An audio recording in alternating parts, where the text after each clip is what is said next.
Welcome to Unbreak Marketing. Today I've got Albert Ramos on. He's a CFO, CIO, works fractionally, and is also an expert on AI. And today he's going to help us understand why the way you're thinking about AI may be broken in your organization. So Albert, give us a quick background of how you got into AI and some of your background of using it. Sure. Jonathan, thank you so much for having me on. Such a pleasure. I'm a huge fan. And now that we've gotten to chat a couple of times, it's like I've known you for a long time. And I just really appreciate the hospitality. So I've actually been a fractional CFO for the last 8 years now. And it's been a blast, but it's changed so much, especially with the now mainstream introduction of artificial intelligence, AI. Not only do I get to lift up the hood and fix some things that are broken on the financial side so that we can continue to grow and take care of our team members, our employees, the customer experience, and then obviously grow financials. But now I'm finding ways and I'm looking at organizations to see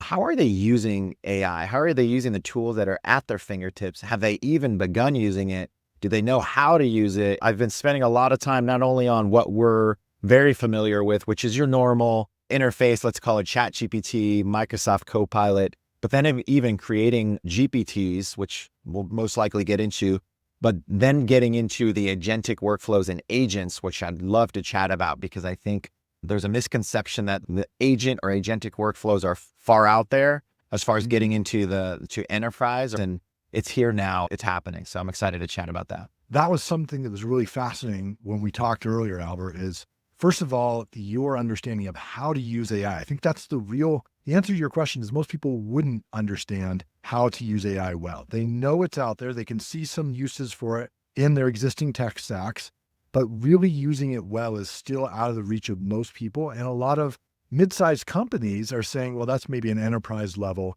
function, and we can just use what's given to us in our software tools. And you have a way of saying, look, this could be used at even a small and mid-sized level to be more efficient, and here's some ways you can do it. So maybe define for us first what you mean by GPTs and agents. Yeah, so we're very familiar, right? For the most part, I'd imagine many of those in the audience have used ChatGPT or currently use it, or use Microsoft Copilot or a Claude or Perplexity.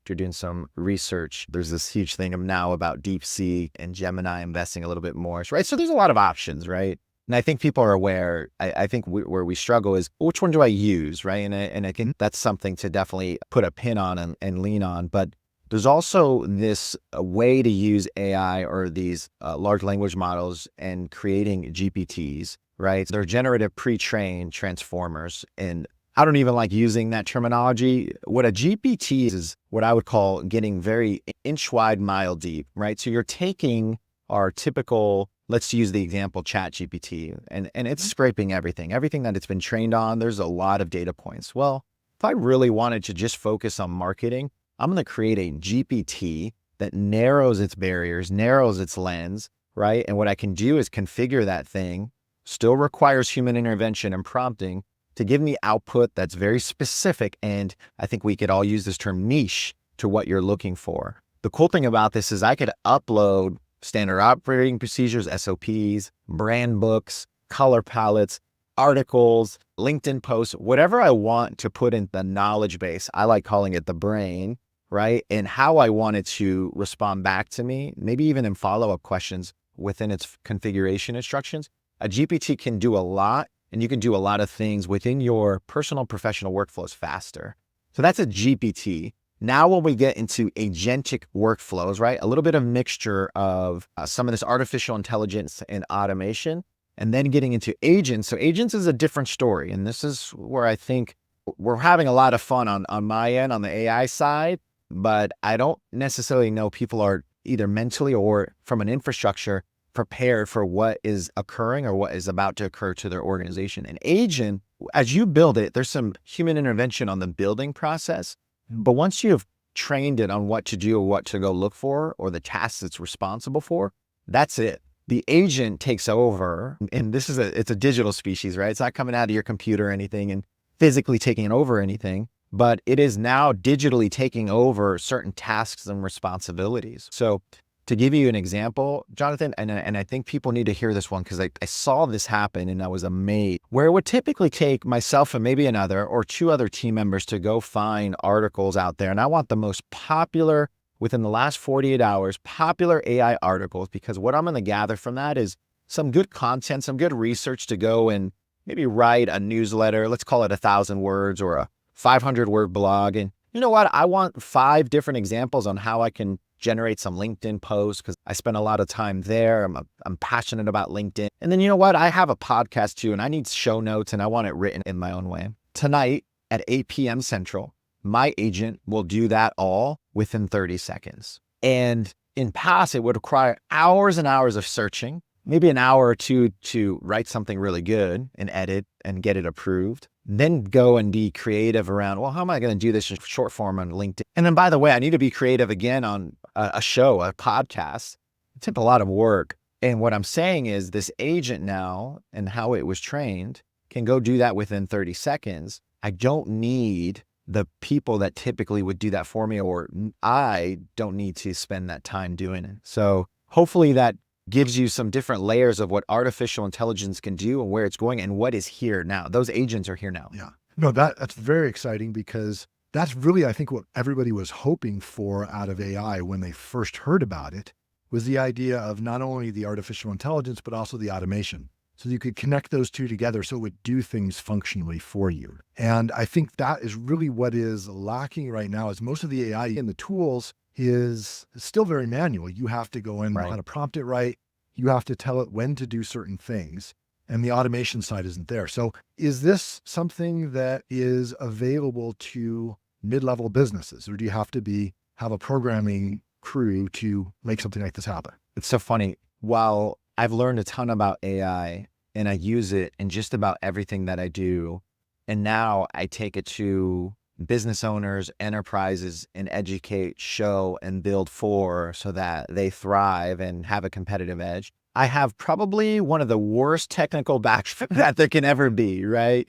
I was sports, health and wellness, fitness, and mathematics I was just given a God-given gift that I was born with, right? I learned the operator side and how to spend time with people. But I'll tell you, if you got me in a room of IT folk or builders like we have at White Glove AI, it's like, hey man, I'm learning. This is not my forte, but it's fun. I love coming at it with that approach because then I get to see the bits and pieces of what it really takes to do a lot of these things. So it is available, right? It's going back to my original point is the education, understanding what is artificial intelligence. It's not what I think is currently mainstream, which is this generative prompt. And we don't need to get into tokens or anything like that, or the probability of what comes next type of thing, but you prompt it, it generates some sort of output for you, and hopefully that's what you were looking for, and then you iterate from there. By the way, speaking of that, because I still think that is very valuable, right? The putting some fuel into the creative process or doing things quicker or having that chat GPT in this example review certain documents,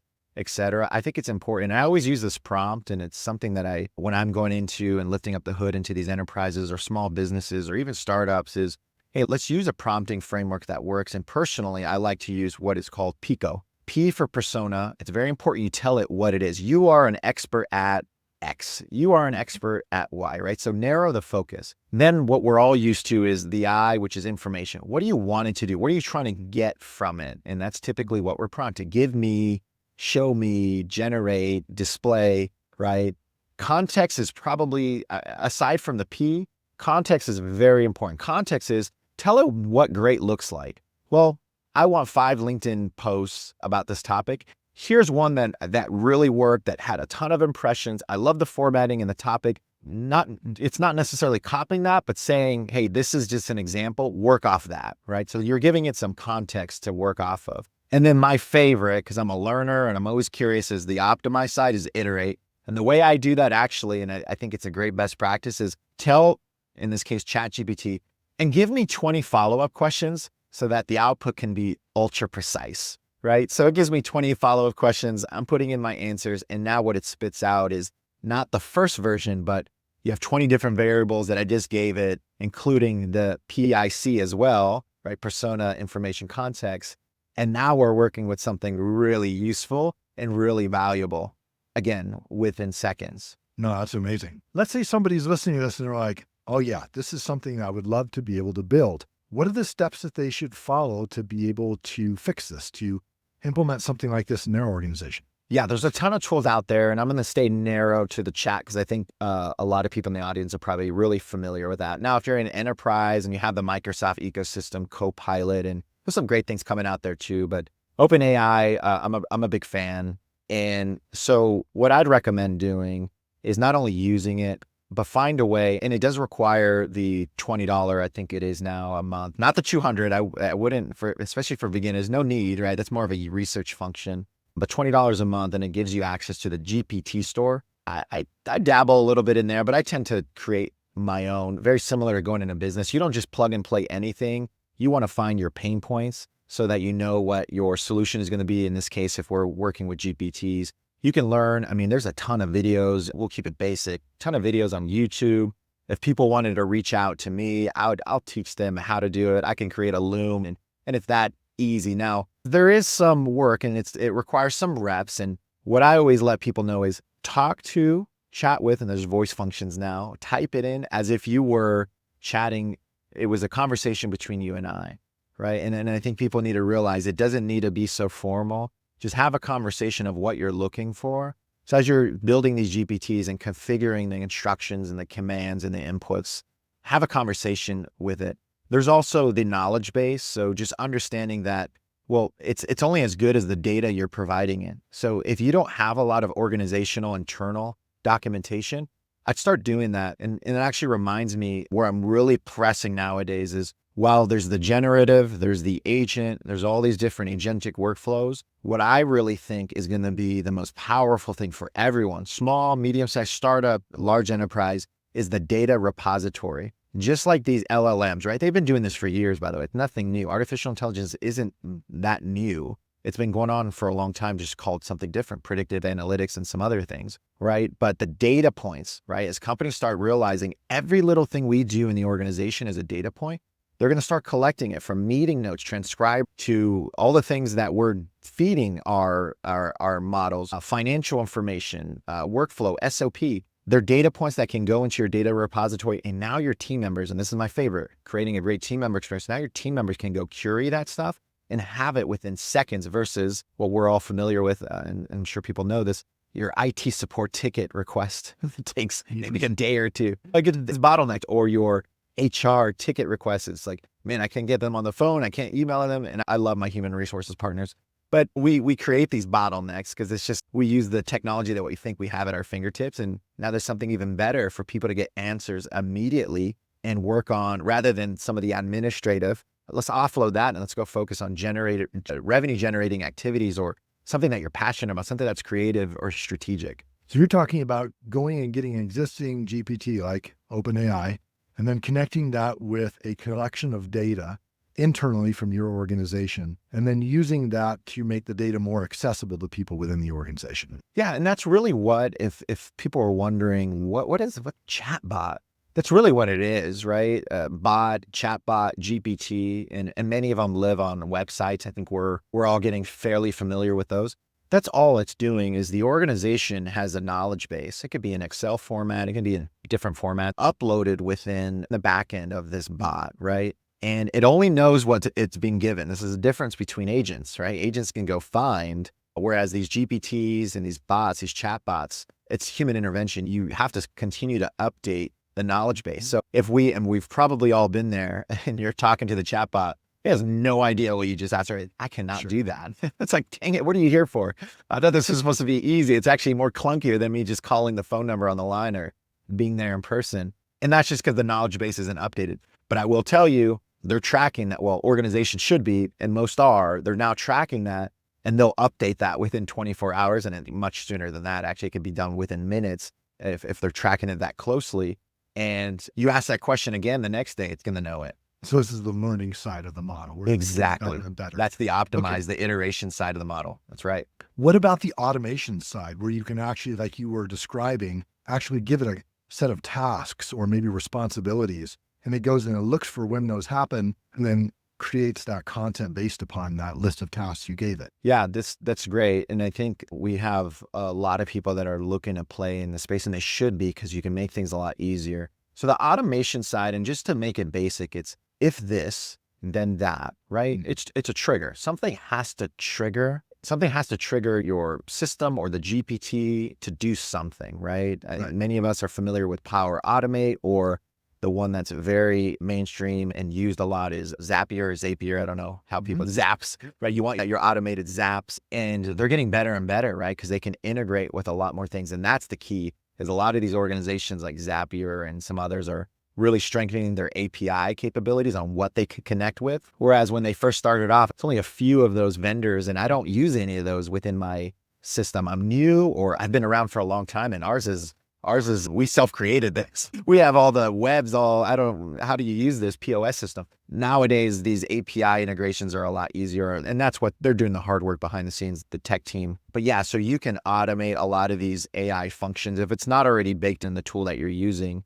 And so if I'm using, let's call it a QuickBooks or a Jira or Monday.com, and I connect it to my Slack as well as to my GPT or AI tool, that's definitely possible. But here's the thing. I think it's important to say that you have to, and I was just doing this with a client recently, let's create a visual of your entire workflow. This isn't plug AI and like, all right, it's the magic pill. It's the GLP in the health and fitness space. We're going to take the GLP. It's going to solve everything. I'm like, I don't know about that. It's AI. It's going to solve everything. It's like, it's not. You need to find the pain point, right? And start small. That's my recommendation. Start small with one thing. Where in your client journey, client experience, or where in your team member experience, or where in X experience is there a breakdown? It's like, man, this is painful. This is what I think about when driving home. Why can't we fix this? That's where I would test using some type of agentic workflow or automation using AI right there. I will say, if you haven't done it already, please start doing research on these things, because what's going to happen is when this agent flow really takes a hold, you're going to want to know that you have an AI-powered infrastructure. If not, you're going to be years and years behind. You're not going to have that competitive edge. I've been going on a lot of podcasts and chats and webinars, and what I'm telling people is, if you don't think your competitors are using it, trust me, I'm helping them build it. I'm helping your competitors do these things. So I highly recommend that you get out in front of this and just learn, lean in, start little by little. Maybe you could give a couple of places where people could learn and how they could connect with someone like you who's done this before in even small and mid-sized organizations. Yeah, so I partnered up with an amazing organization called White Glove AI. So lucky that I got a chance to meet Nick James, the CEO and founder, and that entire team. We have a pretty robust suite of services and integration, AI-powered integrations and agents and all of that. We also do it from an educational front. And so if you really want to learn how to use AI or what the heck's going on with some of these platforms in the economy, in the labor market, within each department of the enterprise, from marketing to HR to finance and operations, I highly recommend come on to the AI Executive. So we do a morning show Tuesday through Thursday. We have a podcast with some amazing guests, and some of them you're all probably familiar with. And then we do something fun. We do an after hours once a month on Fridays, where it's like, hey, put your kids to bed. Let's just have a beverage and let's just chat and show how to use these things. And so if you're interested in that and you want to join the community, it's the AI Executive. But I would start somewhere real niche. Start with one spot, because it can get very overwhelming. So lean in on what you're currently doing. What's that one little pain point that maybe frustrates you? And then I go all in and learn how to use these things for just that. And then start with the next thing. Thank you so much, Albert. Great advice there. Great insight into all of that. And I think now people know how they're thinking about AI may be broken and some ways that they can start fixing that. And I love how you said, start small, find that one pain point, work on fixing that, and then build out from there. Absolutely. Thank you so much for your time, and everyone stay curious and innovative. You got this.